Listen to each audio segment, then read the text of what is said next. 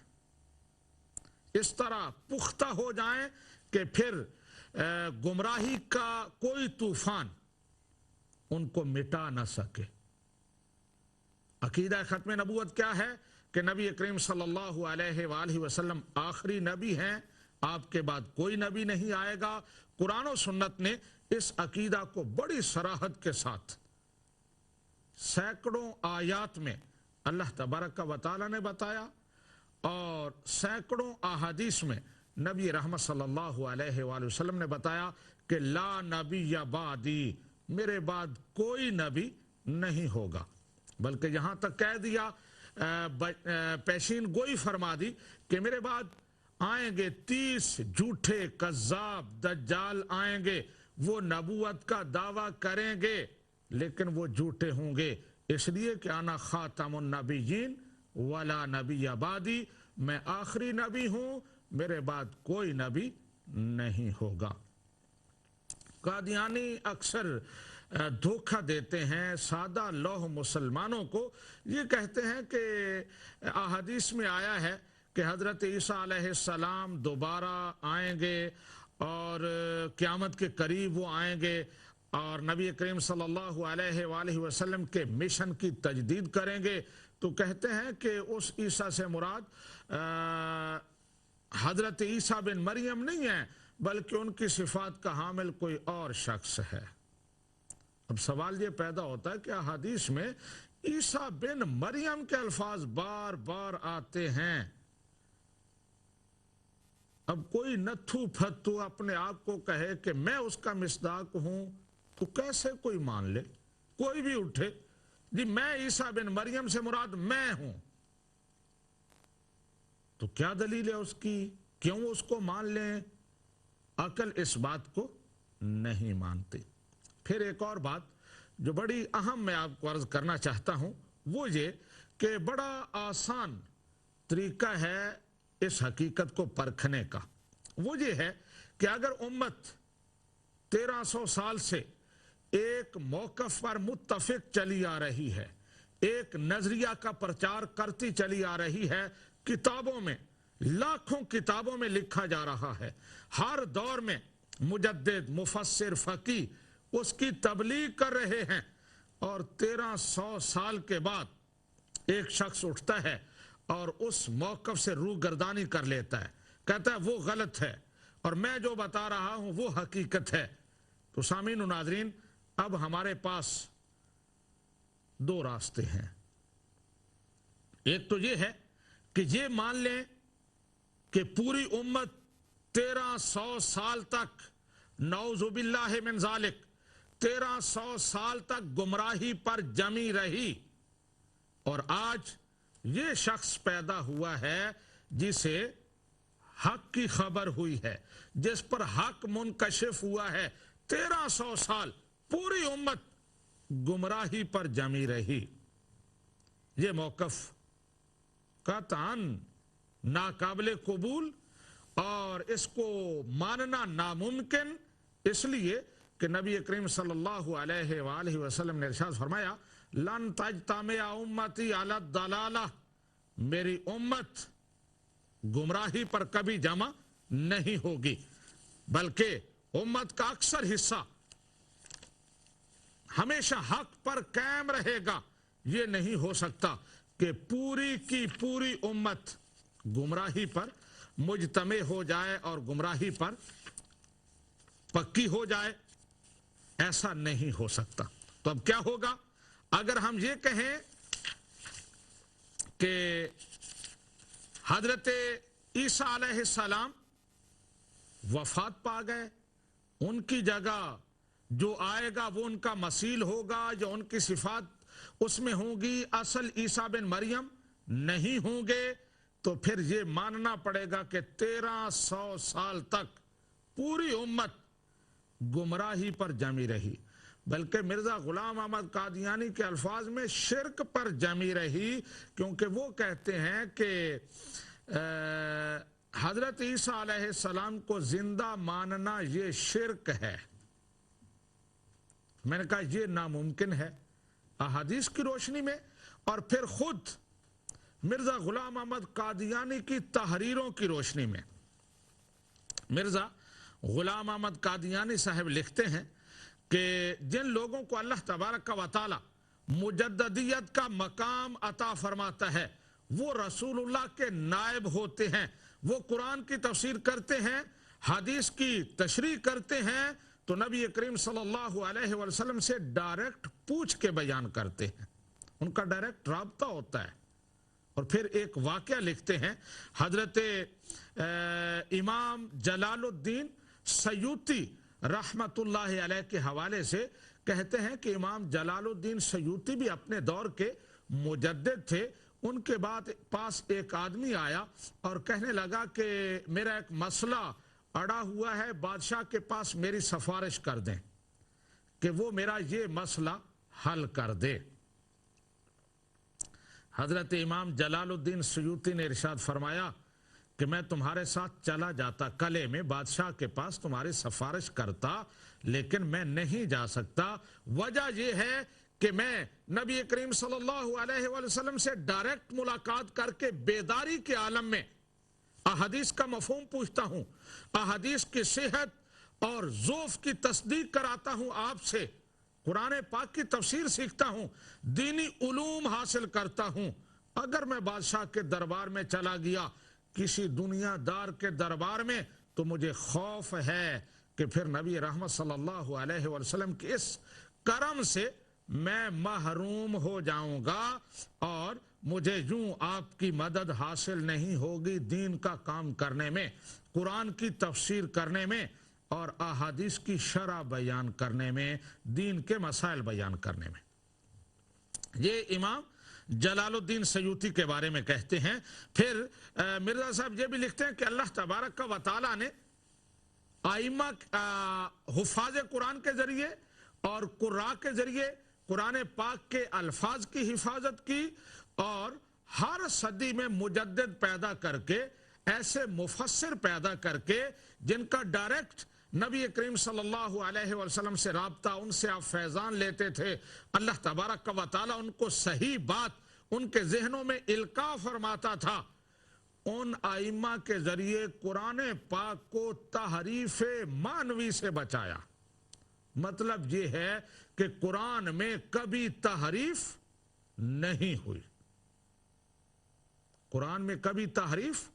نہیں ہوئی۔ یہ مرزا غلام احمد قادیانی صاحب کے اقوال ہیں، روحانی خزائن جلد نمبر 3 اور صفحہ نمبر 7 پر، اور روحانی خزائن جلد نمبر 14 صفحہ نمبر 288 پر یہ لکھا ہے کہ ہر دور میں ایسے مجدد پیدا ہوئے جن کے ذریعے اللہ تبارک و تعالی نے قرآن پاک کو تحریف مانوی سے محفوظ رکھا۔ اب اگر مرزا صاحب کی یہ بات مان لی جائے، اور حقیقت ہے ماننا پڑے گی کیونکہ یہی حقیقت ہے، تو پھر ہمیں یہ ماننا پڑے گا کہ مرزا صاحب کا یہ کہنا کہ 1300 سال تک پوری امت جو یہ کہتی رہی ہے کہ حضرت عیسیٰ علیہ السلام زندہ ہیں، ان کو آسمان پر اٹھا لیا گیا اور قیامت کے قریب وہی عیسیٰ بن مریم دوبارہ تشریف لائیں گے، تو یہ بالکل ٹھیک تھا، کیونکہ مرزا صاحب کہتے ہیں کہ ہر صدی میں ایسے مجدد پیدا ہوئے ہیں جنہوں نے قرآن پاک کو تحریف مانوی سے محفوظ رکھا۔ اور انشاءاللہ تبارک و تعالی اگلے پروگرام میں نے قرآن پاک سے بات کرنی ہے حیات عیسیٰ پر، اور اس میں ان مجددین کے جن کو پوری امت مسلمہ بھی مانتی ہے اور قادیانی بھی مانتے ہیں، ان کے اقوال، ان کی تفسیریں پیش کروں گا کہ کس طرح کلیئرٹی کے ساتھ وہ یہ بات بتاتے ہیں کہ حضرت عیسیٰ علیہ السلام زندہ ہیں، ان کو آسمان پر اٹھا لیا گیا اور قیامت کے قریب وہ دوبارہ نزول فرمائیں گے، قیامت کی علامت کے طور پر، قیامت کی نشانی کے طور پر، اور نبی کریم صلی اللہ علیہ وآلہ وسلم کے نائب اور آپ کے خلیفہ اور آپ کے امتی کی حیثیت سے آپ دین کی تبلیغ کریں گے، قرآن و سنت کی تبلیغ کریں گے، اپنی بیعت نہیں لیں گے بلکہ نبی کریم صلی اللہ علیہ وآلہ وسلم کی نبوت کی بیعت لیں گے. یہ مجددین نے لکھا ہے. اب اگر یہ کہا جائے کہ ان مجددین نے غلط لکھا ہے، نعوذ باللہ قرآن میں تحریف ہوئی ہے، 1300 سال تک قرآن میں تحریف ہوتی رہی، قوم اس پر جمی رہی. اگر یہ مان لیا جائے تو پھر یہ کہنا پڑے گا کہ مرزا صاحب نے یہ جو لکھا ہے کہ اللہ تعالیٰ نے قرآن کو تحریف مانوی سے محفوظ رکھا، تو یہ مرزا صاحب نے جھوٹ لکھا ہے، غلط لکھا ہے. اور اگر مرزا صاحب کی یہ بات سچ مان لی جائے تو پھر یہ کہنا پڑے گا کہ مرزا صاحب کا یہ موقف کہ حضرت عیسیٰ علیہ السلام وصال فرما گئے ہیں، یہ غلط ہے. ایک طرف غلط ماننا پڑے گا انہیں، ورنہ یہ مسئلہ حل نہیں ہوگا. تو میں جو بات کر رہا تھا کہ 1300 سال تک امت ایک موقف پہ جمی رہی، اس کی تبلیغ کرتی رہی، وہ لکھا جاتا رہا ہر دور میں 1300 سال تک. 1300 سال کے بعد ایک فرد اٹھتا ہے، وہ کہتا ہے کہ یہ غلط ہے، حقیقت یہ ہے. تو میں نے کہا دو راستے ہیں. ایک یہ ہے کہ تمام امت کو گمراہ مان لیا جائے اور اس ایک فرد کو سچ مان لیا جائے. یہ ناممکن ہے، اس لیے کہ حدیث پاک کہتی ہے امت گمراہی پر جمع نہیں ہو سکتی. اور وہ آدمی خود جو یہ کر رہا ہے وہ خود یہ کہتا ہے کہ قرآن میں کبھی مانوی تحریف نہیں ہوئی، ہر دور میں قرآن کی صحیح تفسیر ہوتی رہی ہے. ایسے ائمہ اور مجدد پیدا ہوتے رہے ہیں.